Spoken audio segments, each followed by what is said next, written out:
Good evening and welcome to the Pétanque Show with me, David Plumoff. Today I'm joined by Gareth Sullivan. Gareth is a Chilternite. He plays for, what club did you say you play for, Gareth? Played for Bancroft Park, which is based in Milton Keynes. Okay, Bancroft Park. Yeah, I did have that written down. For some reason it's gone missing. So you're an umpire. That's what you mainly do. Obviously you're a player, but your main job at the moment is an umpire. In your umpire shirt there, do you want to show everyone your umpire shirt?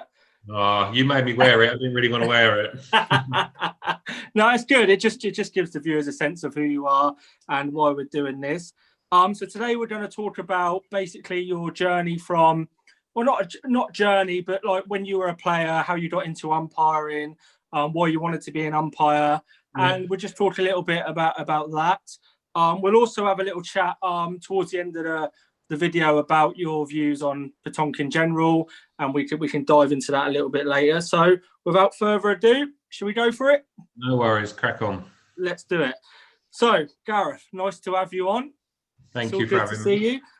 How has 2020 been for you? Has it been a bit of a struggle? Have you used the time to reflect on things pétanque wise, or have you got out and like played any pétanque or anything? To be honest, I haven't thrown a ball for 2020. It's for me, I want to say that it happened the pandemic happened at a good time, but I don't mean that never a good time for a pandemic. But I made a decision at the end of 2019 that apart from club ball, I wasn't going to play ball anymore. I've always was that to concentrate on umpiring, or just because? Yeah. So I've always played interregionals and things. I love the interregionals, but I had to make that decision where if I'm going to commit to umpiring, I've got my own aspirations for umpiring. So if I wanted to achieve those, I need to concentrate on it more. So I kind of made that decision that I wasn't going to play apart from club ball in 2020 anyway. So the amount of ball I played was zero, which to be honest isn't that much less than it would have been anyway. That's great. I've used 2020 has been quite a big thing for umpiring. A lot of organisational changes and things like that, especially with Clive coming in as president of PE. So yeah, a lot of admin, a lot of setting up for 2021. But playing wise, no, haven't thrown a ball. And do you feel like you miss throwing a ball? Is it something that you've been thinking about doing for a while? Like you said, you've got ambitions and aspirations, which means you need to commit fully to the role of umpire. But do you want to play? Is there still a level of you that want to get back out and play in the future? Yeah, I love playing pétanque. I've made probably more good friends through pétanque than anything else I've ever done. And lifelong friends as well. So I miss I play ball sort of 5 minutes down the road. I play with good friends. I play with my brother. So obviously I miss doing that, and I miss then more probably than my teammates. Sounds out of order, but all my teammates, the other teams that we play against, those people you might only see once or twice a year. I've really missed doing that. Love the social side of it, and for me, that's the important thing of ball. I've no longer got any aspirations of playing to the standard of people like yourselves play. But my aspirations for pétanque are the umpiring, but also just enjoying myself, just being happy and just playing ball, which I think with the pandemic we've had is quite an important thing. Absolutely, I absolutely agree with that. I know. Speaking for myself, I think missing the camaraderie of seeing everyone at big events and just having a real good laugh, because you don't realise what you got until it's gone. And at the moment, it's been a real pain in the arse, basically. Yeah, completely agree. Yeah. So let's start by talking about your role as an umpire. How did you get into being an umpire? And if you could explain to any budding umpires out there how they can get into it. So I got into it a bit of a weird way. I was relatively new to the game. Only been playing for a few years. I'd done a couple of maybe like interregionals and things like that. And I played against someone who will remain nameless that I blatantly thought was cheating, because they were quoting all these rules to me and I didn't think they were right. So I thought, well, I need to learn all the rules because I don't want anyone having an upper hand on me. So I learnt the rules, did my research, and then it was, strangely, it was Tony Gates was on the committee, Chiltern committee, with me at the time, and she said, "Well, we haven't got an umpire. If you know the rules, why don't you go for it?" So Tony was, very, very good with me. She backed me, supported me. So, and that's why I did it. I basically did it because I didn't want anyone else having an upper hand over me. Yeah. The way people get into umpiring now, it's 2021. We've got a couple of courses being run. Contact myself or through the PE website. We can make an initial contact and we can sort of give advice then. It's not, you don't massively have to commit to a lot of stuff. It could just be your club, and things like that in your local areas, or there is always opportunities to travel all over the country.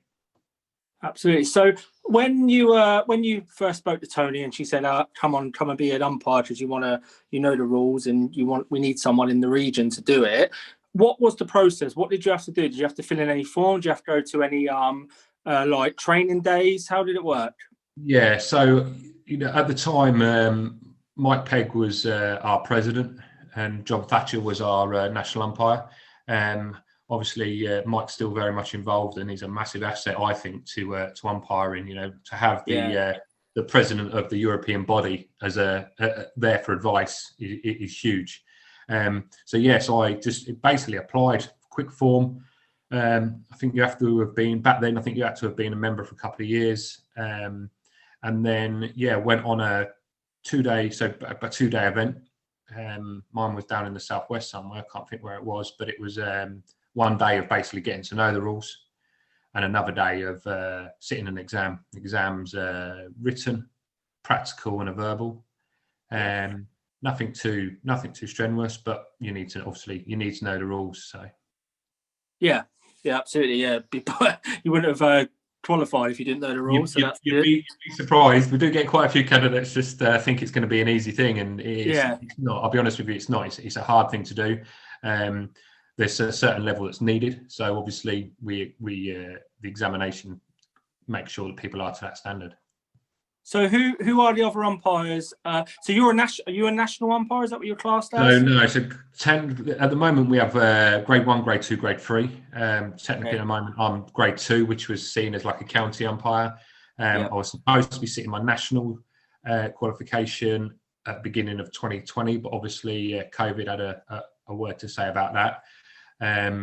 So I've got aspirations, so I might be jumping ahead here, but I want to get to I want to be an international umpire. To that, I need to go national, European, and I have to do it by a certain age. And sadly, I'm getting long in the tooth, so I need to do that sooner rather than later. But we have, So I'm a national regional, same as John Edmondson and Bob Parker. We have a national umpire of John Thatcher and international umpire of Mike Pegg, and then we have dozen or so sort of club level umpires. Yeah. So who is the chair then? Who's in charge of all you umpires? Who's the main man? So main man at the moment is Bob Parker. He's been doing the job for quite a while. He's taken over from he took over from John Thatcher quite a while ago, and then we have an executive that helps Bob basically run the sport, and that's myself, John Thatcher, Mike Pegg, and John Edmondson. Okay. Do you have any aspirations to do what Bob's doing at the moment? Do you want to be up there? There's rumours that at the next commission meeting, which is the end of January, that Bob's not going to be standing. He's done his time, and I've made it quite clear that I want to take the baton, so to speak, from him, and I think with the backing of the quality umpires we got, I can move umpiring forward. That's brilliant, mate. No, good luck with that. That's really good that you really want to do that.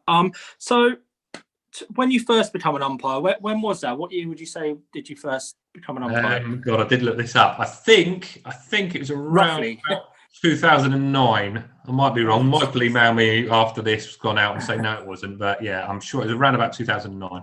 So let's say 10 to 11 years ago.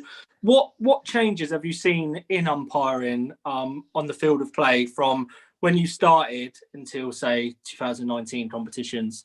So what's the changes that you've seen in those 10 years? Could be rules, could be the way I'm going to say, I think probably the two things really stands out. One was the rule changes. We've gone from, I think back then, we've gone from, being able to only fill the pitch mark that was made by the last ball, to now obviously you can fill one in, but it can be any of them. We've got big rule changes coming in on the 1st of January. Mm-hmm. I think that's going to change the game quite a bit.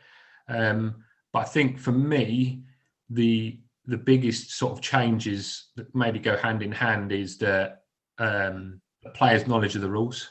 Not everyone. You'd be surprised how many people that have played for donkey's years that still don't know the rules and never have a tape measure. But for me, is and also the quality of the play. And I think if the quality of play is improved, I think it's natural that if you're watching really good ball, I think as an umpire, well, at least speaking from my point of view, I want to raise my standard as well. Because if I'm umpiring, a really, really good set of players, I want to make sure that my umpiring is on par with that.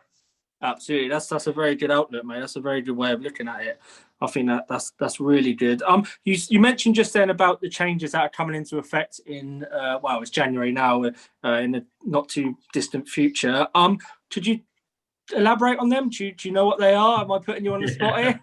Yeah, put me on the spot. Any of them, like if there's any. I think one of the biggest ones that people will find strange is different is the distance of the jack to dead ball lines. Okay.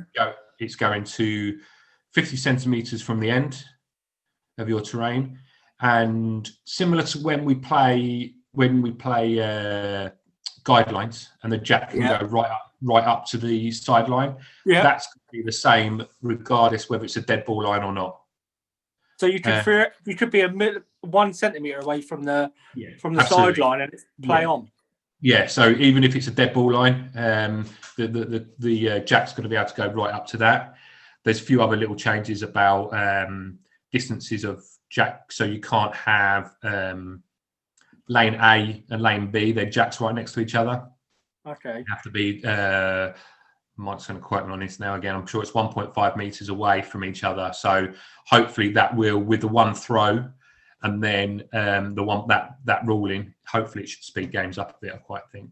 Do you think that's what they want to do? Just make the games a bit faster, less of these 2-hour games, or I suppose everything is trying to make it more accessible for TV, isn't it? I guess. I think certain rules, were brought in for TV, and I think the influence that obviously the French membership has on the rules is obviously huge. I'm not sure of the reasoning behind it, but I think a lot of it is the fluidity of the game. You don't want, if your jack's right next to my jack and we're gentlemen, we say, go on, no, you finish your game. You won't have that anymore. You can pick. I'm a big fan of the one throw of the jack. Massively speeds the jack up, and also it makes you concentrate on throwing the jack. Absolutely. So I think a lot of it is for the fluidity of the game. Yeah, absolutely. So what sets apart a good umpire and a not so good umpire then? You've obviously come across, you don't have to name any names, I'm sure we all know who the bad umpires are anyway. But if you, for short argument, what would constitute, what sets you apart from the other umpires? What makes you a better umpire, if that makes sense? I'll say what sets a good umpire away from a not so good umpire. And I don't think, No. I'm not going to say that I'm better than anyone else or not as good as anyone else, but I think for me, just knowing the rules it's a massively, obviously, part of the game. Knowing the rules is the key thing, one of the key things. Not being afraid to implement those rules. I think there is maybe umpires in the past when they're umpiring I hate the term, but elite player, are more scared to implement the rules than for lesser players. Yeah. They almost feel intimidated by those players. Not something I've ever had an issue with. I remember doing the Nationals a couple of years ago, and a team complained that Dean Seville was taking too long. And Dean just laughed at them and said, Gareth will 100% tell me I've got no issues with that if I'm taking too long. I've yellow carded big players, people, I yellow carded Soph at the Nationals a couple of years ago when it on a live stream in a semi-final, So I think not knowing the rules, not being afraid to implement the rules. But I think for me personally, I think my good assets is that I've played the game to a semi-decent standard, but I know the players. I play week in, week out with some of the best players, in Chiltern that we have in the country. And knowing them players, knowing how the game is played, but being able to speak to those people, I think makes a massive difference. Yeah, I think that's something that I know Barry Wing has spoken a lot about the rules and making sure they're implemented. And I do agree with him. I think some of the rules are a little bit silly, but on the whole, I think if we want to take the game forward professionally, then like any sport, the rules have to be implemented. And like you said, I've seen it firsthand that growing up, when I've played against, at the time they were elite compared to me, I've seen umpires allow someone to do something and not pick up on it, and then for myself say I did that, and I'm like, well. Yeah. You didn't say it for them, but you're saying it to me. You're a big football fan, the same as me, and I think one of the biggest things that we moan about as football fans is the lack of consistency. Mm-hmm. Whether that's with VAR or with refereeing, etc. So I think if you can be consistent, not only with yourself, but one of my favourite umpires to umpire with is John Edmondson. I've umpired a lot of events with him. When we sit down at the beginning of an event and we talk about the rules, talk about any rules that we're unsure of, so then not only am I being consistent, but me and John are being consistent together. You two, or not just you two, but umpires in general, when you do a big event, say the titles weekend, do you guys talk about what rules we really want to focus on today? Do you say, right, let's look at people's feet today because we know what they're like, feet outside the circle, let's clamp down on that? I think, it's hard to say that we do that because obviously all rules are important. Yeah, absolutely. I think there's certain, say like the total weekends at Gravesend, that lends itself to gardening, because of the terrain and things like that. So I think there is rules that you think, or breaking of rules that you think you might come across more. So you discuss because of the terrain and stuff. Yeah. But also I think all umpires have pet hates. We all have our own little rules that we don't like being broken. So, obviously that probably promotes certain rules more. But, generally rules are rules. So they all need to be adhered to. Is it rules in Pétanque or is it laws of the game like football, or is it? Six are one after the other, isn't it? I'd say it's the rules. It's a rule book. So yeah. So if you were to have full control over rules, what one rule, or there might be more, that you feel that need to come into play that currently aren't in existence? Have you ever thought about some new rules that you think would make the game better or change the game? I think, for me, I think the minute rule's probably too long. Quite controversial, but a minute's a long time. And it's amazing how quick people can play when you're playing time games, and you're getting near the end. I think the minute rule's probably too long. I think for changing of how we play the game, I think COVID, is going to have a massive effect on, the game we're playing at the moment.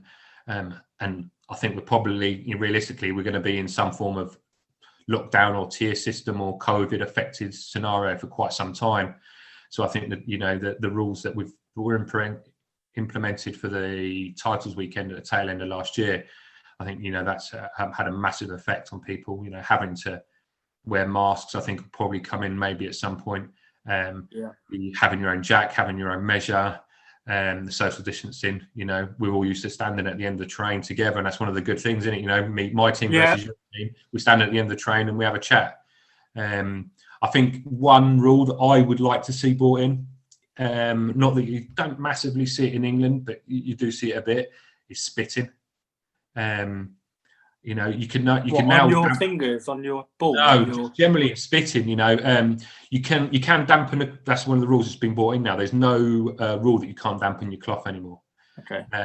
So that's been taken out. But I think with the way the world is at the moment, you know, personal hygiene, for want of a better thing, you know, the coughing, things like that, you know, I personally think it should be a cardable offence if you're seen spitting. You know, we're all there to look after each other and protect each other, and that's something I'd like to see brought in. Like I say, it's not something you massively see, but I think it should be punishable if you do. Okay, yeah, okay, that's cool. Yeah, I don't disagree with any of them. Quite good rules to bring in. So what are your favourite events to umpire? Would you say there's one that stands out? I think it's probably two. I love the title weekend. I think that sort of like coming together of you know, all those different people. Very similar to regionals, but I think the title weekends, you know, I just think is a little bit different. I really like the titles weekend. I think there's a different mentality there. It tends to be slightly more competitive, slightly more for you get a few more of the elite players, I think, there. So I really like that. And then for very different reasons, I really like I was lucky enough to be invited to umpire the British Open. Really well organised event. I think probably the best organised event I did in 2019. And yeah, great surroundings, great organisation, played in a really good atmosphere. It helped that it was the Cricket World Cup final day at the same time. Yeah. But yeah, great event. And I was invited back last year, but obviously it didn't happen. So hopefully this year I'll be back up there. Yeah, I echoed actually. I thought a bit. I mean, I did really enjoy the London Championships as well in 2019 with the big players there. But one thing I felt the British Open did really well was make it feel very professional. It wasn't just turn up, play finals at the same time as other games. It was all done like almost like a top level sport. I mean, the fact they had a showpiece where you had a proper like camera set up. They obviously had all the finals played at the end of the tournament, because that's something I find really odd with Pétanque, and it's something that is always made me feel a bit stupid. It always blows my mind that when we have a Pétanque tour in England, the final could be going on before the semi-finals of the plate is finished, or it's really odd. It's a really odd way of doing it, and I really feel like if we want to get people watching the finals and stuff, we need to start like making it more prestigious, making it more worthwhile. So I think that's something that Heckman Dyke did really well. Yeah, I think the other thing that they did really well is they put what in theory could have been a one-day tournament over 2 days. Now, some people might see that as a negative, but you know, start a play on the Saturday didn't happen till what was it? I think it was about 2 o'clock. 1 p.m. Yeah, I think. Yeah, like so they could just have those few hours to sort out almost like the qualifying sort of part of it.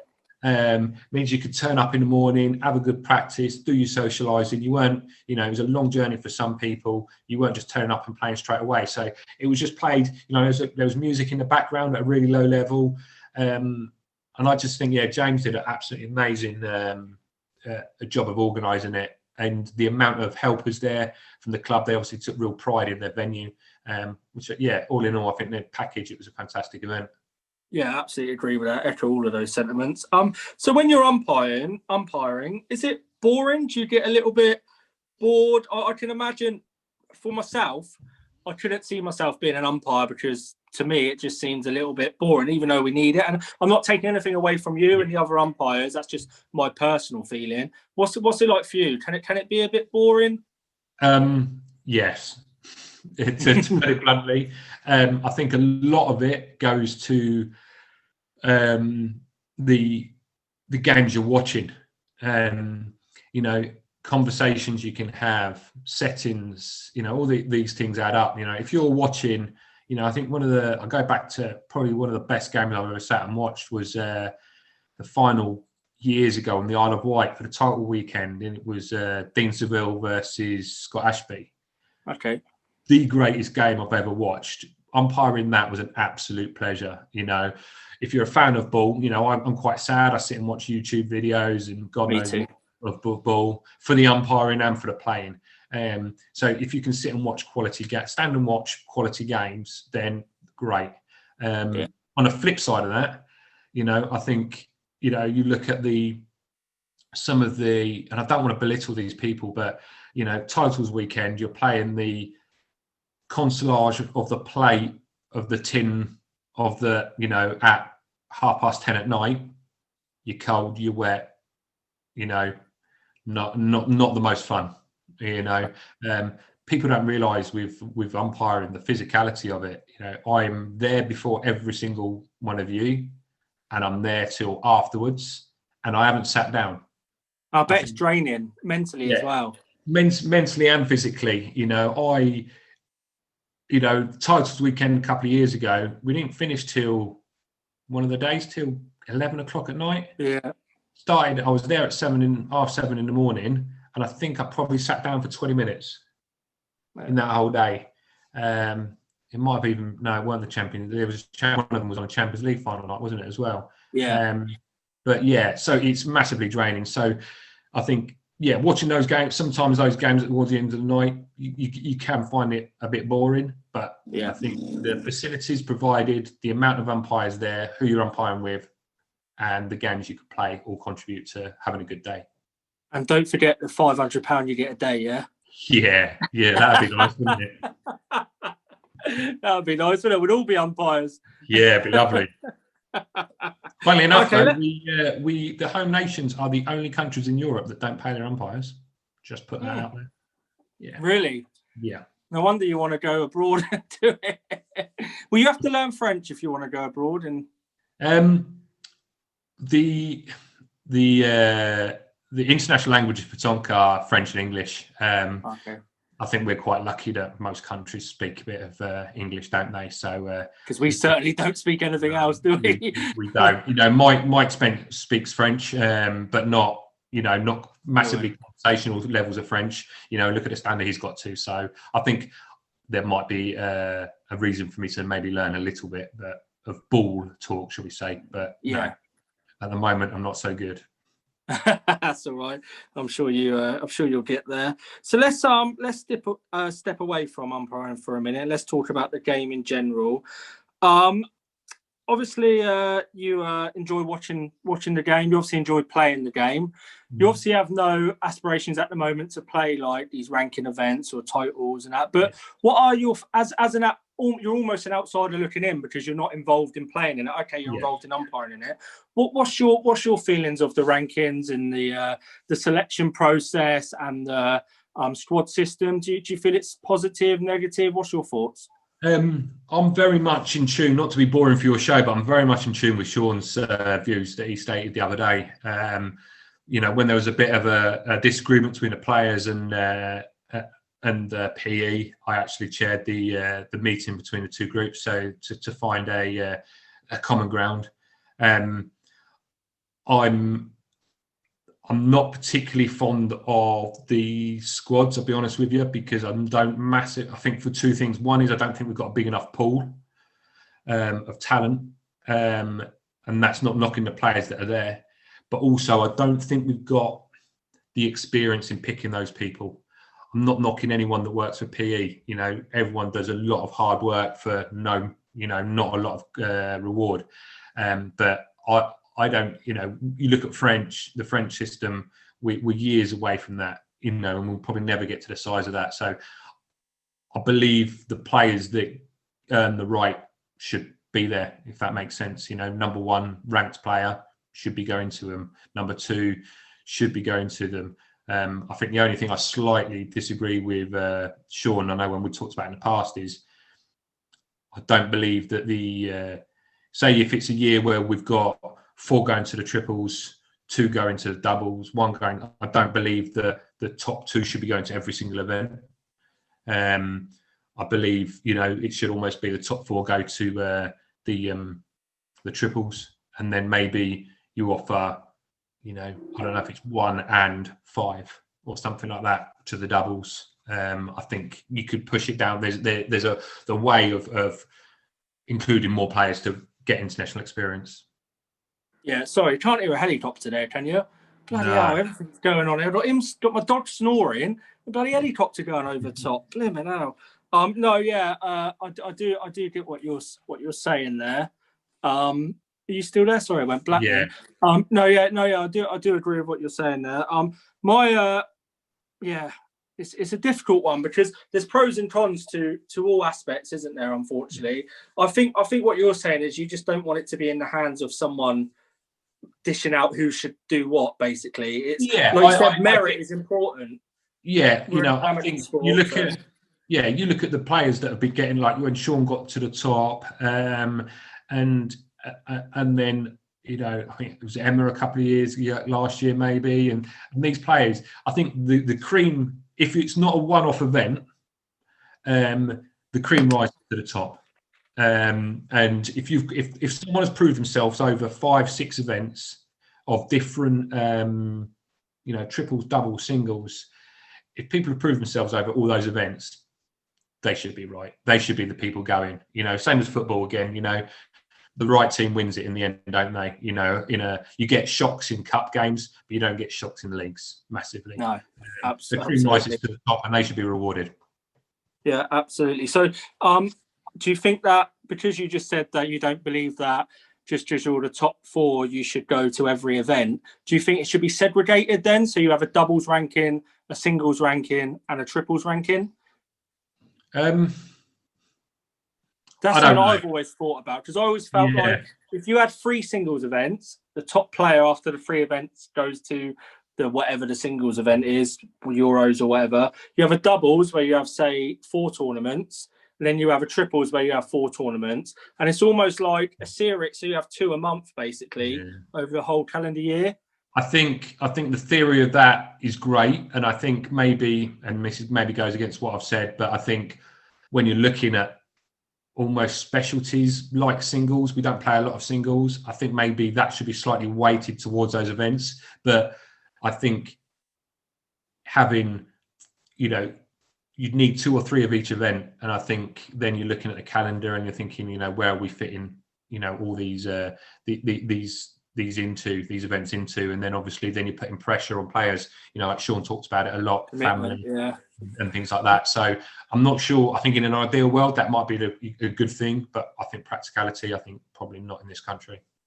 Okay, what about like tiered licensing? Do you believe that should be a thing, or do you think just having one payment, one license is enough? I've been party to quite a few discussions about tiered licensing. I was on the EPA management committee back in the days of Mike. It was discussed then. I've stepped in for Bob as in recent meetings, and I know it's been discussed, and it was also in the questionnaire that Martin put out. I have a slightly different view, I think, to most. I think a lot of people think we should have 2 tiers, and one being your normal, for want of a better word, and the other being for club level players. Mm-hmm. I almost think it should be flipped around the other way. I think our license of 25, 28, whatever it is very, very cheap already, and I think you get a lot for that. You get as much as you want out of that. I think we should almost have a premium license. A massive amount of money, memberships money, goes towards the sort of top maybe 5% of players, and I think for players like yourself, if you have aspirations of going abroad and the huge cost that is, I think that the membership should maybe reflect that. Controversial, I know, but I think I'm not on about massive amounts, but figures off the top of my head. If you want to take a sport seriously, and you want to represent the country, a license of £40, I don't know. I don't think is too much. No, I've certainly thought about this over the years, and I even think more than that. I think if you compare it to, say, golf, where you play, like my mates are members of a local golf club, and they pay £150 a month. I mean, that's a month. That's over £1,200 a year. I think the top players in England would happily. I'm not just talking about the top players, because at the end of the day, it's what you want to get out of it. I believe in like a 3-tier structure personally. That's what I believe in. I'm not going into detail now, but that's what I think. But I think the top level, if you want to play for England, then I think that you should be paying £100 a year. And I think all the top players would pay that if they knew what they were getting out of it was for them. So you could have almost in the top sports in the world, like tennis, you have like Grand Slams. You have so basically, if you're a top level player and you want to pay that £100, Pétanque England put on events for you for the year to work towards playing for England. If you want the middle tier, then you have other events that are similar to it, but it can all clash. Therefore, it frees up the calendar because it's based on your tier system. I think the only, maybe slightly going against what I've said, the only thing that stops me thinking that there should be like you say, £100 fee or whatever it is, that if you look at, say, the titles weekend, some people go to that event because they're probably the only weekend where they get to play against the top players in the country. And if you're paying a top tier, if that would segregate that, I think that would maybe take something slightly away from the sport. There's I remember I can't remember the name. There were a slightly older couple who played a couple of years on the trot against Sarah and Emma Longstaff. And they were like, they're going to absolutely annihilate us, but we love it, because what other, for if you take, like, I think, say Sarah, one of the most gifted players this sport in this country's ever seen. If she's your aspiration, if she's your Nadal, what other sport has Joe Bloggs, who plays local tennis down at his club, gets to play against a Nadal? And I do like that. So I don't know. Yeah, like I say, it's a big question. So see, with my tiered license, what's it called? A theory. I wanted it so that you have the levels, but in terms of national events and the interregionals, it's open to anyone. So you still have your titles where anyone can win it, because it's almost like the FA Cup. It's like the Marine are playing against Tottenham soon.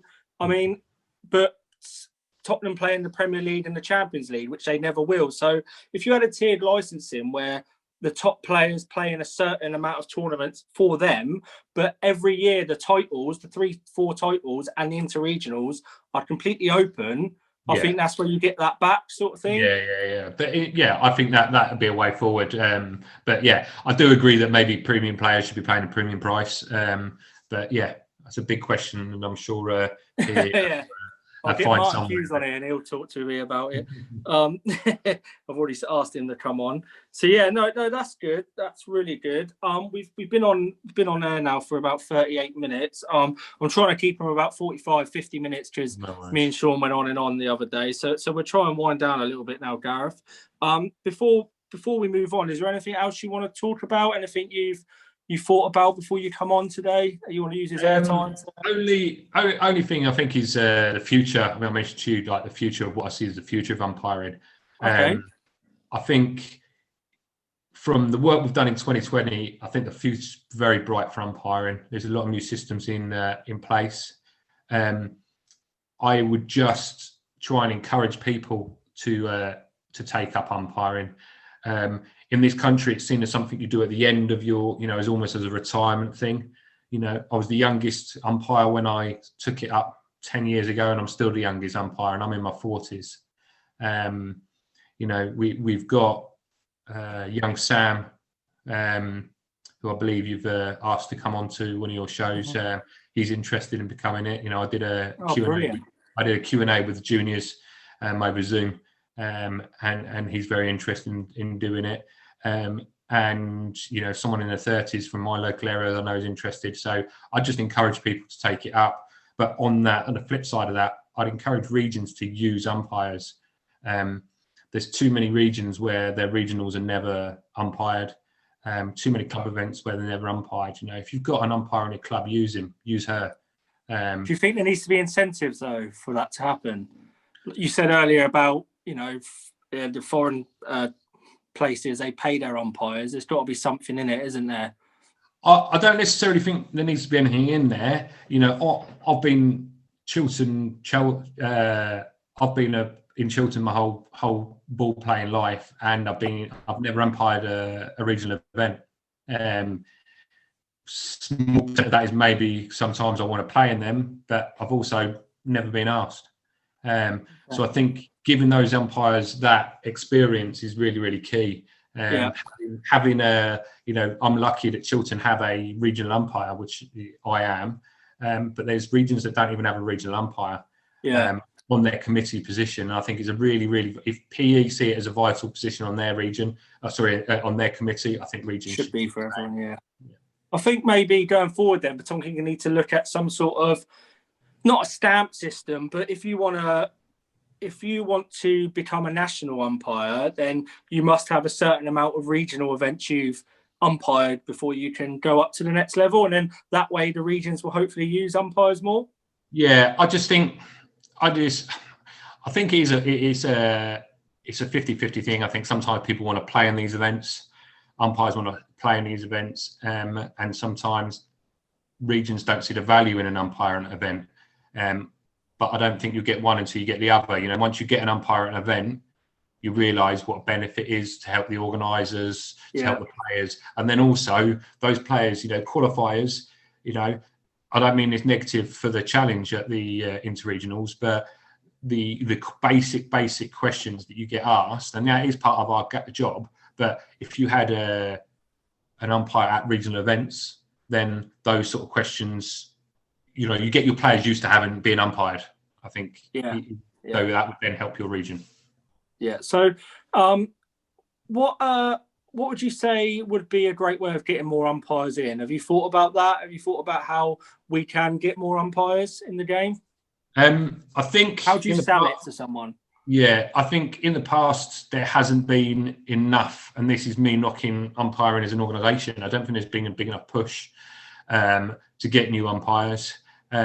We had an event last year where we were looking at sort of tail end of 2019, where we had sort of a dozen or so people then wanting to take the exam, that would double the amount of umpires we've got.